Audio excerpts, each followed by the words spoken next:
Hey guys, my name is Ramsey. I am starting this YouTube channel to help people sign up for surrogacy and or find out more information about it. So me and my wife's gone through one journey already. We're working on the second one. We actually just matched with a couple and are in the process of doing a second journey. So it's very exciting, very fruitful. It's amazing feeling if you like the act of service. You love helping people out, things like that. There are so many intended parents or couples that can't have kids on their own. They try. Yeah, their next step is surrogacy and or adoption. So there are a ton of families out there that are looking to go through surrogacy. There's a lot more intended parents than there are surrogates. So anyways, there's that, but there's also compensation. So compensation ranges between $45,000 and $50,000 for your first journey, plus bonuses. There's a lot of other different steps or different things that you can get or get qualified for. They pay for your hotels, they pay for your airfare, they pay for everything you have to travel, they pay your wages, different things like that, which that'll be another video. We'll talk about compensation on another video. But this is just how to sign up, right? This is how to become a surrogate. So the easiest way is to click my link or copy paste my link. I don't know how it's going to work. It was my first video. But anyways, we decided to go through a company called Surrogate first. So the surrogacy agency has been nothing but awesome, amazing. The people there that work there are amazing. The owners of the company is amazing. They're a little bit smaller company, but they treat you like family. So we applied for 3 other companies to go through, and we felt like cattle, right? They were just trying to push us through. They offered us higher base compensation, and they just kept trying to push us through. And some people like that, and some people don't. We're the couple that didn't like that. Like, we want to be treated like family, like we're making a difference.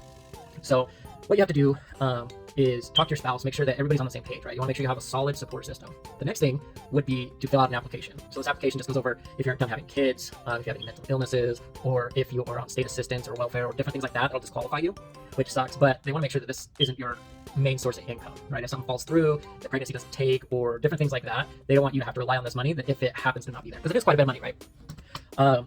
So you fill out an application.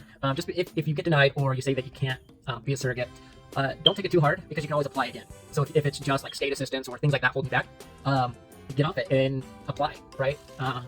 That's one of the biggest things. Another thing is after you're done with that, they set up an appointment. You go to a clinic, you take a drug test. Super easy stuff. They pay for it all. So you go there, you take your drug test, you come back. If it's good to go, they start doing meetings and matchmaking, right? So it's like Tinder. I like to refer to it as Tinder for surrogacy, right? And that's a wrong idea, but basically what happens is you're sent a bunch of profiles. They send you profiles that they think that you're going to that you guys are going to work well with each other and like each other and just get along, right? They don't want to have anybody that is going to have issues or just not get along, like their personalities clash or things like that. So they send you profiles, and your profile actually gets sent to the intended parents as well. And so you guys review them. If you both agree to a meeting, you set up a Zoom call and you meet. Actually, it's such a fun process. It's almost like speed dating. If you like each other, you guys match, you move forward. You guys, your medical records get sent to a clinic. They review it, make sure that you're good to have another baby.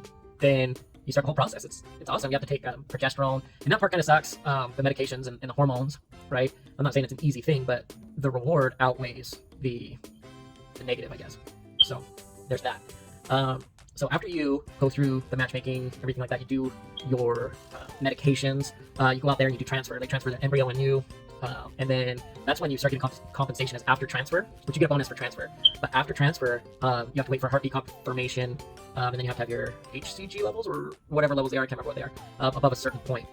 So once they are climbing up and you get positive tests and you get heartbeat confirmation, you start getting paid your salary. So let's say you get paid $40,000, you get paid the $40,000 divided by 9, and that's your monthly salary.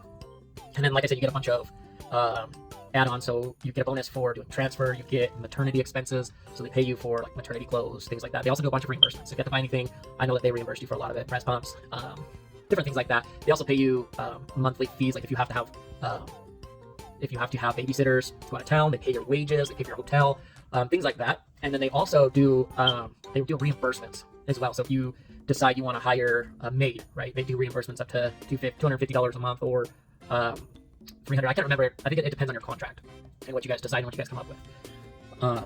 So it's a hard, long process, but the reward and the satisfaction and the experience is well worth it. Yeah, you get paid, but it ends up equaling out to what, like $5 an hour throughout that whole time if you divide it by your 40 hours a week, right?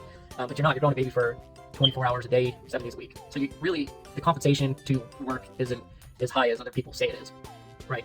But that being said, it is worth it. So what we did is we opened up a separate bank account, and this bank account had no online access. We told them we didn't want online access. We didn't want ATM cards. We didn't want access to this account. And so every month the money got deposited in there. We just lived on our monthly salary as it is, right? Our monthly income. And then at the end of the journey, we looked in there and were shocked. We actually put a down payment on a house, which was really helpful on our end. So you're helping somebody else out and helping yourself, if that makes sense. So I hope you guys found this entertaining or educational. I know my quality is not that good, and I'm sitting in my bedroom against a wall, and my smoke alarms keep going off like crazy. I don't know if you guys can hear that or not. I'm gonna try and block it out the best I can. See, but don't be afraid to reach out if you guys have questions or comment or things like that.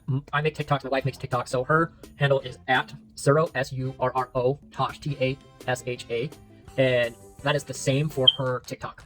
Mine is at Rams2935, I believe. Something like that. I'll have them in the description. So you guys can follow us. So that's the same for my Instagram and for my TikToks. Go ahead and reach out to me or her if you're feeling more comfortable talking around. I'm a dude, and it's kind of weird of me to talk about surrogacy, but this is something I'm really passionate about. This is something my wife is passionate about, and I figured I'd extend it to YouTube. So, like I said, please feel free to reach out. Go ahead and like and subscribe, so that way I can get this video passed on to more people. I'm going to be doing different videos talking about compensation, talking about like horror stories, good stories, right? There's a million different stories out there pertaining to surrogacy. A lot of different arguments based on if it's ethical or if it's non-ethical, or if it's people would rather adopt than do surrogacy, if you're really giving away your own kid, things like that. There's a lot of debate and everything on it, and I just go over all that stuff. So like I said, give me a holler if you guys have questions.